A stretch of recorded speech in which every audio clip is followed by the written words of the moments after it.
And so I'll grab a box, and I try to leave it there, but then they run it out to me. And so I'll throw it in my fridge, and 4 days goes by, and I never eat it, and I just throw it out. So I think it's something like, I know I'm not going to eat it, especially if I open my fridge, I'm like, I can reheat this, and it won't taste as good, or I could buy a pizza. And 9 out of 10, or 10 out of 10, I buy a pizza. And so leftovers are something that's kind of thrown to the side, something I don't want. And it's the same way when we're talking about these people.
Out from him. He turned around in the crowd and asked, "Who touched my clothes?" You see people crowding around you or against you, his disciples answered, and yet you can ask, "Who touched me?" But Jesus kept looking around to see who had done it. Then a woman, knowing what had happened to her, came and fell at his feet, trembling with fear, and told him the whole truth. He said to her, "Daughter, your faith has healed you. Go in peace and be freed from your suffering." So, I talked on this before. I think it was actually my first sermon when I interviewed here. For those of you that were there for that, I'm sorry. It was really bad. But there's some main points here. And what I want to hit on first is, why was this woman a leftover? And the first one is because of her bleeding. She would have been unclean. Now, we're all mature adults here. So this would have been her menstruation period. And I'm sorry, girls, I do not understand how bad that is. But I know that it lasts a few days, and this woman had it for 12 years straight. There was no stopping. And so according to Hebrew law and Jewish law, that she would not have been able to be around people. She was unclean until the bleeding stopped for at least 7 days. And so she would have been in isolation. She wasn't allowed to go to church at all because that was a holy place. And when you're unclean, you cannot be in a holy place where God is at. And then she would not have been allowed to be in the temple, be in crowds. And so it was actually really against the law for her to be in this crowd where Jesus is at. And so she was bleeding for 12 years, and she went to many, many doctors, and no one could heal her. But yet she had to bear this for 12 long years. And that also means that she would either be single or divorced. Now, women in this period, sadly, they were basically property. And so if a man had a wife, she had to do what he said. She wasn't allowed to talk to other men in public. She wasn't allowed to show anything but her eyes. And she was good for basically making babies. And so with her being unclean, she would not have been able to become married, meaning she would have been single. Or if she did have a husband and then this occurred, her husband had every right to divorce her, because if she didn't have the ability to have children, then she was of no use. So he had every right to divorce her according to Hebrew law. And so here is this woman, no friends, no job, no husband, no family that can hang out with her, nobody that can talk to her. She can't go anywhere because she is unclean and she's a leftover. So then what's the point?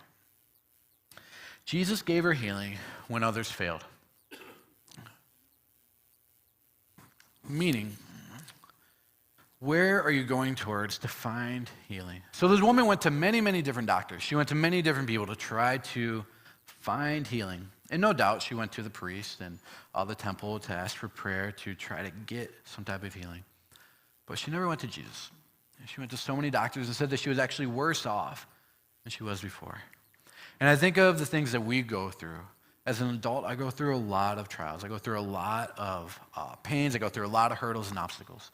And there are many times that I go to everything but God. And I think it's easy for us to say, you know what, I'm really lonely. If I just date this person, That'll really help. That'll fix that loneliness I have. You know what? I'm really stressed out. I'm anxious. And let me just try to fill my world with everything so that way I'm not so stressed. I just won't be able to think about it. You know what? I'm just so depressed, so anxious, and man, I'm not happy. And so let me take antidepressants. So let me turn to something that maybe can make me feel better. You know what? I really like how I feel when I hang around certain people. And they like to have fun, and they maybe do things that aren't the best, but you know, they make me feel better about myself. And I could never see myself without my best friend. And they may have, you know, certain morals or certain things that aren't okay. Or you know what? I like watching certain things. You know, it makes me feel good. It makes me the popular person if I can talk about it. Let me jump in sports because I want to be accepted. I want to be popular. I want to be like the other people. And we turn to everything else but Jesus, and we say, you know what? This is where I'm going to get my healing. This is where I'm going to get fulfillment. This is where I'm going to get joy. And it's easy to turn to other things instead of Jesus. And I think it's easy to say, you know what, while we're here at church, I'm going to give my life to God. I'm going to, break up with that person. And maybe we do. Maybe we go through that breakup. Maybe we give up, whether it be drugs or alcohol or pornography or pride or arrogance, and we try to live that straight and narrow path. But then things start going haywire, and we say, you know what, God, I gave you this. And yet I'm still sad. I broke up with this person and I still feel alone. You know what? I'm really stressed out about college and what I'm going to do. I'm stressed out about my job, my parents. I feel really neglected. I'm just hurting, or I don't know. I don't really feel happy. And we say, you know what? I was better when I was doing these things. And we don't really give those things to Jesus. We like to take it back. We say, God, you can have it for a little bit. But then if it doesn't work out, I want it back. I want to try my thing again. But this woman, she gave everything she had to everyone else. And I think, at least for me, it is easy to give validation to another person. It's easy for me to find my worth in someone else. When I'm hurting, it's easy to go to someone else and say, hey, make me feel better. When I feel alone, it's easy for me to say, hey, make me feel like I'm loved. Make me feel like I matter. And this woman, she went doctor to doctor to doctor saying, please help me. I'm so alone. I'm hurting. I need healing, please. And I'm not saying doctors are bad. Please go to a doctor if you're sick. But when we're talking about spiritually, we're talking about emotionally, finding your worth, finding your validation in something else other than God, you will always leave missing something. You will never be truly full. And it's so easy to put that in someone else. And let me tell you, people will fail you. Friends will fail you. Parents will fail you. Boyfriend and girlfriends will fail you. They'll let you down. They'll hurt you. They'll say things. They'll do things, whether intentionally or unintentionally. And that hope that we place in them, that joy that we place in them, gets turned down. It gets destroyed. We have to build up trust all over again. And this woman went doctor to doctor, believing that, you know what, they can heal me. This one said they had the remedy. This one said they had the thing I needed. And it's so easy to turn to other people instead of God. And so then point number 2, this woman has faith when there seemed to be no hope. So why was Jesus any different than the doctors? What made this guy that was kind of crazy, that people did not agree with, the people in the church, they did not like Jesus. They talked bad about him, and you had this guy who ran around with 12 guys who were kind of rough. And he just was very anti-culture, what the church did. So why is this the guy that was so different? And I think that we ask the question when we reach the end of our hope, God, how long is long enough? How long do I have to suffer? This woman suffered for 12 long years. As a Hebrew, as someone who went to church, followed the law, did all the right things, she suffered for 12 years. And I want to be able to say here that there's going to be times that you can pray, you can give everything to God. You can say, this week I'm going to give it all to God, and you do. Next week you give it to God. For a month you give it to God. A year, and it's still hard. It still hurts. It's still a struggle. It's still confusing. You're still sad. You're still trying to figure life out. And this woman suffered for 12 years with that. It reminds me of a basketball player. I'm a huge basketball nut. But there's a guy. His name was, Andre Ingram. And 3 years ago, he had his opportunity to go into the NBA. Now, NBA players, when they go into the NBA, when they're rookies, they're roughly 19, 20, 21, or 22. And this guy was 32 when he got his shot to play in the NBA. The reason why is because he could not make a team for 10 years after college. He went around to the minor leagues for every single year, hoping that he would be able to have his shot, hoping that one day he'd be able to play professional basketball. He trained, he did everything he could to be better, to be the best. And for 10 years, he never got his shot. Until at 32 years old, the Los Angeles Lakers called him up and said, hey, we want you to play for our team. We have some injuries. And so he went in as a 32-year-old rookie, scored 19 points, if I'm not mistaken. And it was great. And he actually made, while in the minor leagues, $11,800 a year. Now, maybe to you guys, that's a lot of money. My adults know that that's not a lot of money. And in his 3 games that he played with the Los Angeles Lakers, he made $13,000, more than he made all year while in the development league. And to make money on the side, to be able to pursue his dream, because he knew that he was meant for professional basketball, he tutored on the side doing math. And it's kind of how I want to illustrate that God has a plan for us. God has a purpose for us. And sometimes it takes time. I remember wanting to do youth ministry. I love working with teenagers. And I knew I wanted to work with teens when I was 19 years old. And I felt God tell that to me. And it took 9 years for that to actually happen. And I held on to that promise. And there was many times I didn't feel like I was meant for it. There was many times I didn't feel like I heard it right. But I kept trying to do everything I could. And it's same when you're going through something, when you're struggling with something, when you feel that there's something more than what you're obtaining, that God has something for you. Sometimes it takes a while. Sometimes it takes a long time where you're struggling, where you have to constantly put your faith in God. But ask the question, why was this time different? And I think what separates Jesus from the doctors here is his end remark. It wasn't a business transaction with Jesus. She went up saying, this guy, he could heal me. He's different. I've seen how he interacts with people. I've seen how he talks with women. He shows them respect and loves them. He, welcomes the people that are different, the outcasts, the ones that nobody likes. There's something different. He gives me hope. And then she was healed. And then, there's this kind of scene where Jesus is wondering what just happened. And she comes forward, and I think the redeeming quality of all of this, the one thing that stood out to me so much when I read this, is that he calls her daughter. He says, daughter, your faith has healed you. And this woman who for 12 years didn't have family, didn't have a relationship with anyone, the first words after her healing was a term of endearment, a term of love, a term of family. And that's the difference between everything else in the world and Jesus. Jesus desires a relationship. There's nothing you can do to make Jesus love you more. There's nothing you can do to earn his love, to make him more proud of you. He loves you so much already. And when you come to him, he welcomes you in with open arms.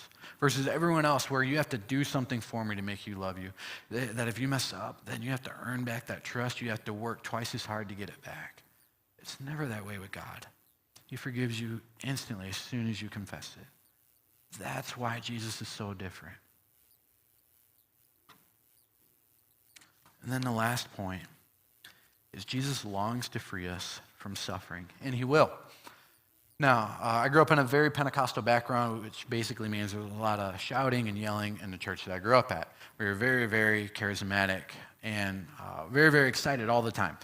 It was kind of awkward at times because I am not an exciting person. I'm very laid back. But all that being said, that there is this thing called name it, claim it in the Pentecostal faith at times. And what it means is that if I pray hard enough, it'll happen. So if my mom has cancer, if I pray hard enough, then God will heal her. If I pray hard enough for God to bless me with money, then I know God will give me my money. If I pray hard enough for a family, then I'm going to have a family. And I can say, God, I want a family within 3 years. I want 3 kids. And if I believe hard enough and I pray hard enough, that'll happen. Now, the problem with that thinking, at least in my viewpoint, is that if I pray for God to heal my mom of cancer and then she dies of cancer, who's at fault? Did I not pray hard enough? Was I not good enough?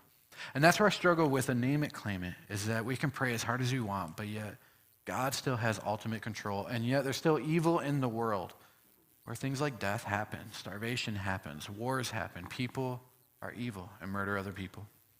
And so while God desires to free us from suffering, and he will, that freedom may not come as you expect it. And so you may struggle here on earth, and then when you get to heaven, you are free from your depression. You're free from your injuries. You're free from the sickness, the disease, the stress. And that is so hard to grasp, where you say, well, John, like, life sucks now. I want to be freed now. I've been praying now. And man, let me tell you, 80 years compared to eternity with God, it doesn't compare. To say, you know what, I'd rather struggle here now and obey God with everything I have and suffer a little bit than to be all eternity without God. And that's where the freedom comes. And sometimes you may be healed, sometimes you may be not. God is still good, even in the pain. And I think what I've had to learn is that Jesus gives us peace in the suffering. And that sometimes that's the miracle that we need. And as I call the worship team up, the last 4 or 5 months have probably been the hardest of my life. Dealing with a lot of personal issues and trying to figure out what life holds for me. And I remember coming here many, many, many mornings and sitting right here at this altar and then just crying, begging God, playing music as loud as I could because nobody else is in the office, and begging God for a miracle, saying, God, please heal me, please move in this situation. And God never did, and he still hasn't. And yet, the miracle I found I needed was that I felt peace, was that I was able to get up and do the day. That I had a little bit of strength to where I could make it through the day, where I had enough strength to be able to come up here and give a message to you guys. Because there's many times I would rather have been in a fetal position, crying my eyes out. But yet God gave me my miracle that I needed, not the one I wanted. And sometimes that's not as comforting, but when you're in the worst time of your life, that peace is a breath of fresh air. That strength is just enough to make you feel like life matters. And I think that's the beauty of God, to be able to say, you know what, God, you give me what I need and not always what I want, and you know what's best. And when it comes to being a leftover, man, I feel like a leftover. I feel at times I don't belong. I feel at times I'm awkward and weird, a Jesus stumper. But man, God shows me so much love and so much grace. And I just pray that all of you would understand that even as a leftover, if you feel like you don't belong, if you feel like an outcast or different, man, God loves you so much. And he chooses the poor of this world to do great things. He chooses the ones that are a little bit different to do amazing things for him. And so with that, I'm going to worship.